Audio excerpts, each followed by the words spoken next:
reduction formula next example sum evaluate integral 0 to pi by 2 cos power 7x into dx. நல்லா புரிஞ்சுக்கிட்டோமா? Limit வந்து 0 to pi by 2 இருந்தா மட்டும் தான் நம்மளால reduction formula use பண்ண முடியும். சூப்பர் ஸ்டெப் ஒன்று கிடைச்சி போச்சுன்னு நினைச்சிட்டு நீங்க பாட்டு கண்ட இடத்துலலாம் பயன்படுத்தக்கூடாது, செல்லாம போயிடும். அதனால லிமிட் 0 to pi by 2 இருந்து இந்த sin cos ஃபங்க்ஷன் வந்தால் மட்டுமே நமக்கு என்ன செய்ய முடியும்? இந்த ரிடக்ஷன் ஃபார்முலா யூஸ் பண்ண முடியும், செய்யலாம். சோ 7 இருக்கிறதுனால I7. Okay right. I7 என்ன வரும்? 7 6 அப்புறம் என்ன ஆகும்? இன்டகிரேஷன்ல பவர்ல எத்தனை குறையும்? 2 குறையும். cos power 5x dx. Again 7 6 வச்சுட்டு பவர்ல 5 இருக்கனால 5 and 4 அகைன் பவர்ல எவ்வளவு குறையும்? 2 குறையும். 2 குறைஞ்சா cos 3x dx. now 6 7 4 5 உள்ள பவர்ல 3 இருக்கிறதுனால 3 and 2 அப்படின்னு போட்டுட்டு எவ்வளவு குறையும்? பவர்ல அகைன் 2 குறையும். 2 குறையும் போது cos x into dx. so 6 by 7 4 by 5 2 by 3 into இந்த இடத்துல நமக்கு என்ன செய்ய முடியாது? பவர்ல 1 இருக்கு.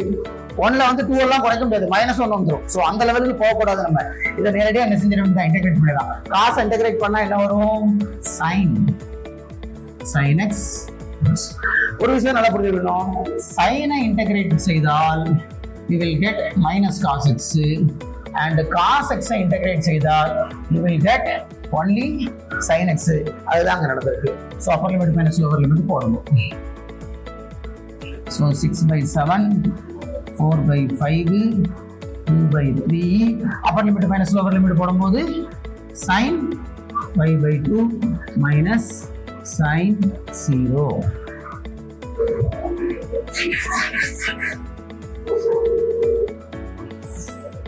then 6 by 7 4 by 5 2 by 3 and sin 90 அது 1 sin 0 0 தான்.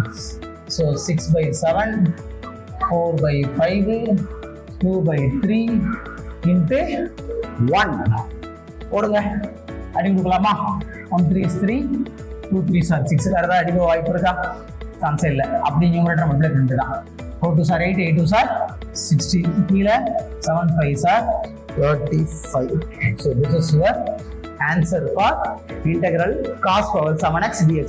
so reduction formula எந்த அளவுக்கு நமக்கு flexible ஈஸியா இருக்குன்னு பாத்துடுங்க. இத மாதிரியான சம் வந்து எக்ஸாம்ல அதிகம் கேக்குறாங்க. I think 3 மார்க் क्वेश्चनல அதிகம் கேக்குறாங்க. எய்தர் ஆர்ல கேட்கறனால நம்மளால என்ன செய்ய முடியாது? எந்த சப்ஜெக்டையுமே எந்த சாப்டரையுமே அவாய்ட் பண்ண முடியாது. ஸோ இந்த ரிடக்ஷன் ஃபார்முலா கத்துக்கிறதுக்கு ஈஸி, எக்ஸாம்ல ரொம்ப யூஸ்ஃபுல்லா இருக்கும். Every student should practice all these sums under reduction formula. See you in the next sum. Thank you.